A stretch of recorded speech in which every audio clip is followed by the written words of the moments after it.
Hello, I will be presenting BB, who is a 69-year-old Caucasian male brought to the emergency department by his daughter and then admitted to the medical ICU for acute respiratory decompensation secondary to suspected pneumonia. The history of present illness: BB is a 69-year-old Caucasian male who was admitted to the MICU for acute respiratory decompensation secondary to suspected pneumonia. He had progressive worsening in his shortness of breath and productive purulent cough over the past week, as reported by his daughter. During the past 48 hours, he developed fever and cognitive impairment. He hasn't been treated for these symptoms. He hasn't received any antibiotic therapy in the past 6 months, and there was no previous hospitalization.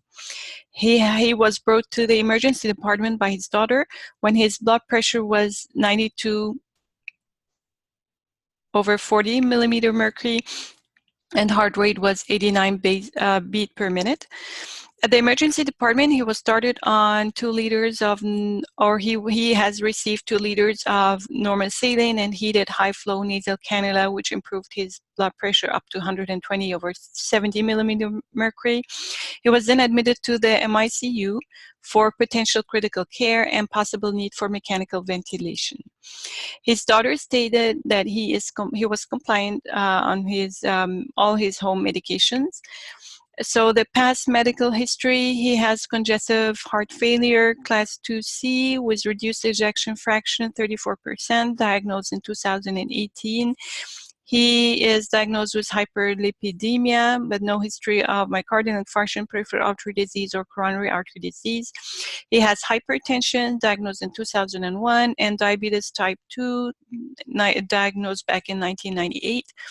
His father is deceased and was diagnosed of STEMI. His mom is also deceased, diagnosed with Alzheimer's disease before passing away. And social history: he is married. He has been married for 35 years. He has a daughter and he walks daily for 50 minutes. He is non-smoker and does not drink alcohol. His current medication list before admission: he was on the atorvastatin 80 mg 1 tablet once daily for hyperlipidemia, metformin 500 mg 1 tablet by mouth twice daily for diabetes, lisinopril 40 mg 1 tablet once daily for hypertension, metoprolol tartrate 100 mg twice daily, possibly for hypertension because this is not the appropriate form. The immediate release form should not be used for congestive heart failure. Spironolactone 50 mg 1 tablet by mouth once daily for congestive heart failure. He is using aspirin as over-the-counter, 81 mg 1 tablet by mouth once daily as prophylaxis, as an antiplatelet, and also multivitamin as a supplement, 1 tablet by mouth once daily. He is allergic to penicillin, experienced anaphylaxis 7 years ago. He is 210 pounds, 72 inches. He came with fever. Temperature was 40 degrees Celsius. Blood pressure: he was hypotensive, 92/40 millimeter mercury, and heart rate 89 beat per minute on admission.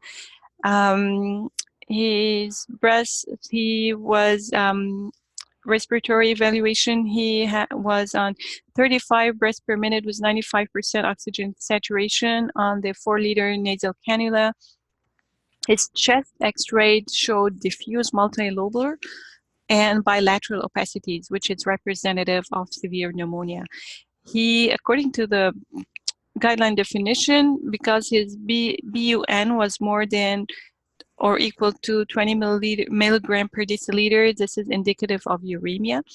Also, his white blood cells were less than 4,000 cells per cubic millimeter, which is indicative of leukopenia.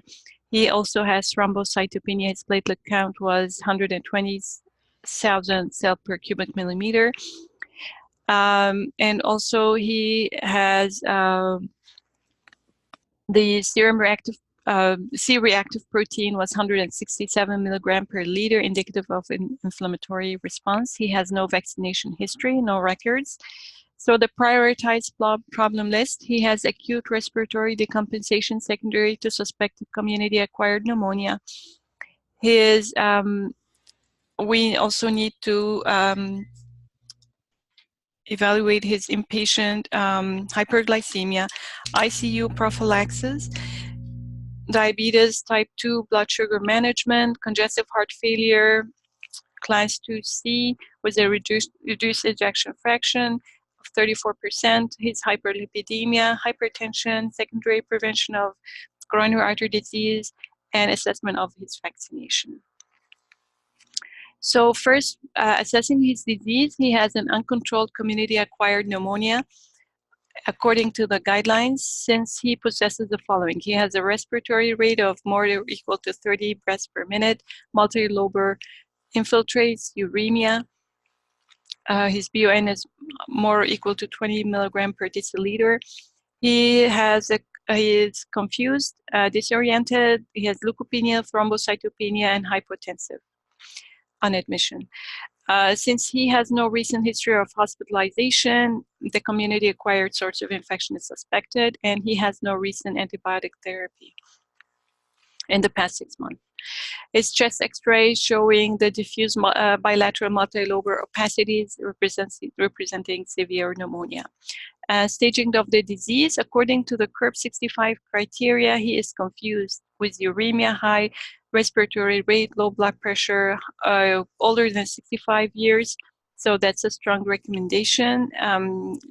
Also, there is a moderate recommendation for ICU admission since he presents with more of the 3 of the criteria mentioned above, according to the guidelines. There is also a note on the coagulation system that could be activated in the community-acquired pneumonia and the development and the association with development of thrombocytopenia, as is at the case of our patient, which is associated with worse prognosis according to the guidelines.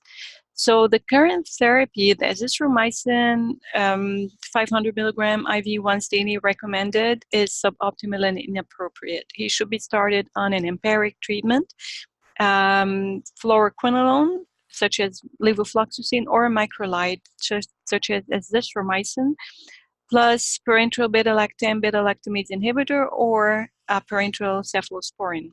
But since our patient is allergic to penicillin, aztreonam would be substituted, or aztreonam will be used instead of the beta-lactam, beta-lactamase inhibitor, or the cephalosporin. Now, the respiratory fluoroquinolones, such as levofloxacin plus aztreonam, are strongly recommended, and also aztreonam is used instead of the beta-lactam, beta-lactamase, and cephalosporin. The vancomycin or linezolid are added for a possibility of community-acquired MRSA. This is a moderate recommendation. So the treatment here will be levofloxacin, starting at 750 milligram IV route once daily for 5 to 7 days, plus aztreonam given as 2 gram via IV route every 8 hours for 7 days, plus vancomycin 50 milligram per kilogram per dose, maximum daily dose of 2 grams. So calculating based on the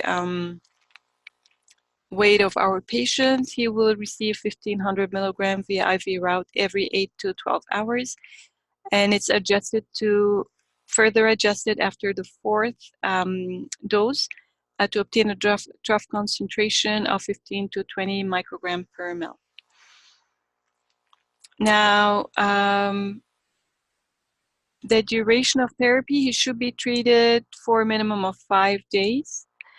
And if the sputum cultures or the blood cultures are positive for community-acquired MRSA, the vancomycin will be continued. Other antibiotics should be discontinued. Also, empiric antibiotic therapy should be discontinued once the culture and sensitivity results are available to use or initiate the antibiotic of choice. Moving here to the goal of therapy, and our plan is to eradicate the infecting organism and reduce the risk of mortality according to the guidelines. The current status here that the blood and sputum cultures are pending. They were sent to the lab, and his cerebrospinal fluid culture came negative. So now we recommend that the urinary antigen test for Legionella pneumophila and streptococcus. So this is a typical, and also a streptococcus pneumonia test to identify these two, the antigen for these two microorganisms is needed according to the recommendation, moderate level of evidence 2. And as mentioned here, also for the antibiotic, he should have been started the antibiotic therapy, his first dose of the empiric antibiotic therapy while still in the emergency department. This is not the case with B. He should discontinue the suboptimal dose of azithromycin and high dose of methylprednisolone. So we mentioned the empiric antibiotic treatment, the levofloxacin plus aztreonam plus vancomycin, and now we move to the recommendation for the methylprednisolone. Before mentioning the dose, I would like to talk about the suggested methylprednisolone use here. So the high doses should be discontinued at 250 IV every 6 hours. But although the guidelines did not include any initiation of steroids for in addition to antibiotics for CAP patients, yet the recommendation is appropriate. And the JAMA article referenced by the attending physician here that the initiation of corticosteroids may reduce the need of treatment escalation given the article data. So the JAMA article is represented double-blinded placebo-controlled multi-center trial among 112 patients with severe CAP and high inflammatory response, defined as a CRP higher than 150 milligram per liter on admission. The results have shown that acute administration of methylprednisolone was associated with less treatment failure and lower inflammatory response. The dose was given as 0.5 milligram per kilogram every 12 hours for 5 days. The researchers used a study power 80% to detect 20% reduction in the treatment failure by methylprednisolone compared to placebo. The primary efficacy outcome was the rate of treatment failure. Our patient matches the study population in JAMA in terms of age, male gender, history of diabetes, congestive heart failure, similar signs and symptoms of acute CAP on admission, his CRP level, and the procalcitonin level. His inflammatory response of CRP higher than 150 matches the study. He was admitted with CAP. He should be started on the methylprednisolone, 0.5 milligram per kilogram every 12 hours. And the recommended dosing here is to use methylprednisolone about 50 milligram IV every 12 hours for 5 days.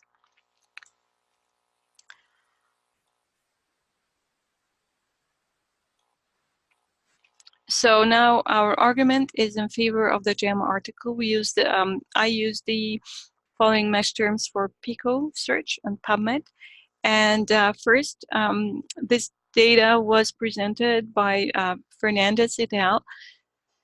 In a double-blind, randomized, placebo-controlled prospective study. Patients with CAP admitted to a 900-bed hospital in Barcelona. There was a significant improvement in clinical course of CAP when methylprednisolone was administered in conjunction with ceftriaxone plus levofloxacin. To test patients, they used 28 patients compared to 28 patients in the placebo group.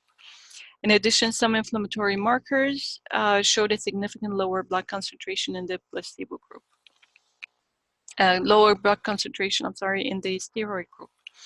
So now our warrant here also is backed by or supported by data from Remel et al. Study where they found that adjunctive dexamethasone, another steroid therapy, reduced the inflammatory mediators in patients with CAP, and they reported a significant fast decrease in cytokine concentration compared to placebo in patients suffering from CAP caused by atypical pathogens. On the other hand, a qualifier here is that there was no significant difference from patients from the placebo among patients with CAP caused by pneumococci. So the authors have concluded that dexamethasone effect was really related to etiological microorganisms. So it cannot be applied to any causative organism of the CAP infection.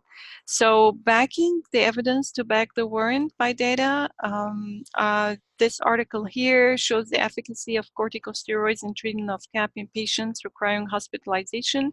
And the reason was due to that corticosteroids speed up the resolution of abnormal vital signs and shorten the duration of intravenous therapy. Since our patient was hypotensive and received fluid resuscitation, the guidelines recommend he should be screened for occult adrenal insufficiency, which is a moderate recommendation level of evidence too. However, a study by McCamey et al. Here noted that although the prevalence of the relative adrenal insufficiency was high among hospitalized patients with CAP, it did not correlate with disease severity and did not change patient clinical courses. Now the rebuttal. So a study by Secato et al. Reported a lower rate of late treatment failure and a trend of interaction for improved trend in biomarker findings when using glucocorticoids and macrolides is reflected by the procalcitonin level in the patients at day 3. So this argument here is in favor of using methylprednisolone. Now we use on assessing the disease. Here we'll be talking about inpatient hyperglycemia. So our patient has a current blood glucose level of 274 milligram per deciliter, and his estimated hemoglobin is 8.5%, which is above the recommended level of 6 or 6.5%. So his diabetes is uncontrolled based on his estimated hemoglobin value. So we rule out diabetic ketoacidosis since there is no ketonemia as shown in his blood work.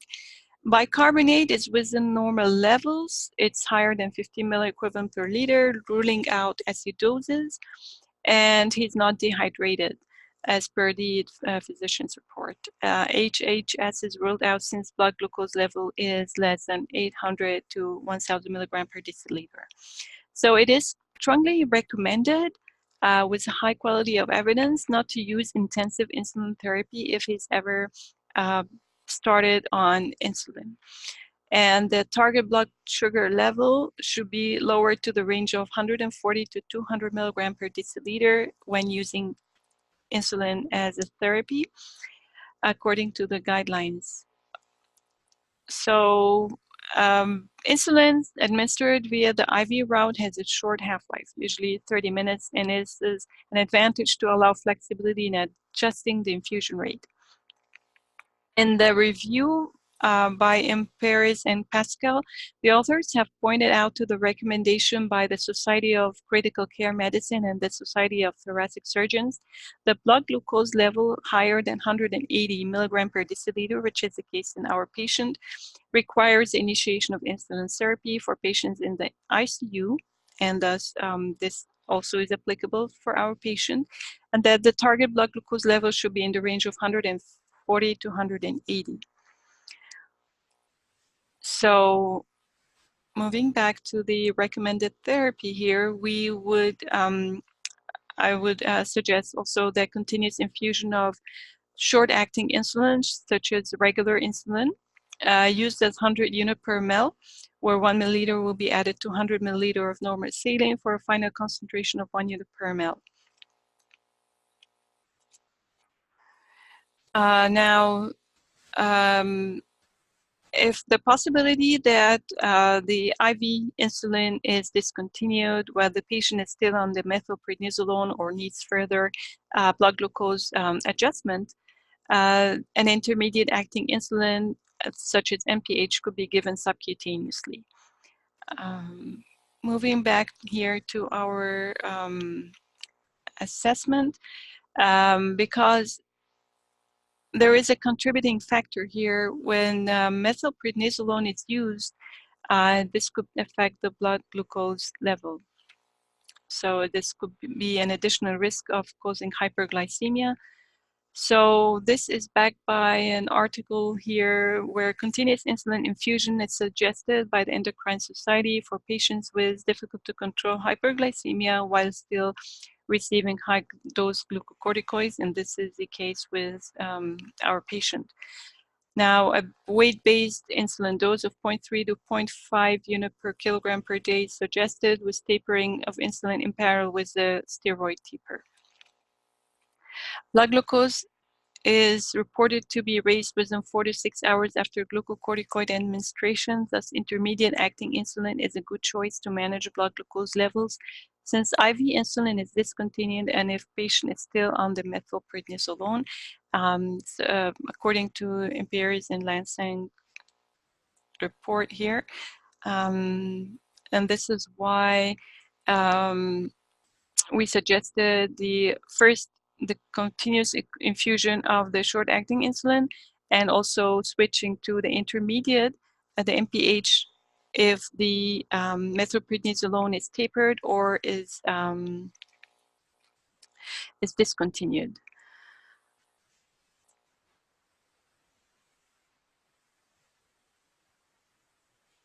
Okay, and finally, with the treatment plan here, I would like to also note on the need for vaccination. According to CDC recommendation for adults older than 65 years, seasonal flu vaccine, TD or Tdap, if he has received the Tdap before, then TD should be administered every 10 years. Shingles vaccine, now that Shingrix intramuscular is more effective, is available in the market. If it's not yet on back orders. And also the pneumococcal vaccine, the 13 valent followed by the 23 valent after 1 year. Should be given, and once 5 years after the first 23 valent should be another dose. The hepatitis B vaccine because he's a diabetic patient. Now we move to the treatment using non-pharmacological approach. He has a shortness of breath and respiratory distress. Thus, non-invasive ventilation is recommended. Since our patient has diffuse bilateral pneumonia, low tidal volume ventilation should be used. Moreover, high flow nasal cannula oxygen therapy has been reported to be effective as a first-line treatment for acute respiratory distress for ICU patients, as noted here in an article by Nishomara. And finally, I would like to talk about the monitoring and the patient education. So we would monitor the safety of the treatment plan. Renal and hepatic function tests are recommended periodically during the antibiotic therapy. CBC tests should be done. Serum trough vancomycin should be drawn prior to the forced dose and repeated as clinically appropriate to reach the trough concentration of 15 microgram per ml. Sign and symptom of tendinitis because of the use of levofloxacin. We need to monitor for anaphylaxis with the first dose of estronium. Also, we need to monitor for any infusion site reactions. Using IV methylprednisolone might affect the blood pressure, so we need to also monitor blood pressure, blood glucose level, and electrolytes. Now, for efficacy, we need to monitor the efficacy of antibiotics. Our patient should remain afebrile for at least 48 to 72 hours and should have no more than one sign of the clinical instability, such as temperature less than 37.8 degrees Celsius, heart rate less than 100 beats per minute, respiratory rate less than 24 breaths per minute, ability to oral intake, normal mental status. So once he is stable, we can discontinue the antibiotic. Our patient should be switched from intravenous to oral therapy as soon as he's hemodynamically stable and capable of oral ingestion. We should follow up for early sign of treatment failure. This is defined as a clinical deterioration within 72 hours of treatment. There could be also late treatment failure defined as radiographic progression. There could be also persistence of severe respiratory failure, development of shock, need for invasive mechanical ventilation, or death between 72 and 120 hours after treatment initiation. Our patient should be discharged as soon as he's clinically stable, if he has no other active medical problem and has safe environment for continued care. Now, educating BB, once he's transferred to a non-ICU medical ward or discharged, respiratory hygiene measures should be followed, such as using the use of hand hygiene, use of masks, tissues when coughing. And we need to educate BB on the annual seasonal flu vaccine follow-up, also follow-up on vaccine against pneumococci. The balanced diet to control his blood glucose, also periodical monitoring of blood glucose and the acylated hemoglobin periodical checkup. We need to continue, we need to counsel BB on adherence to his home medications on discharge. Although the BB was compliant on his home medications, we need to follow up on liver function and any reported muscle pain, which could be possible adverse effects of using atorvastatin. Thank you, and here is a list of the references used. Thank you for your attention.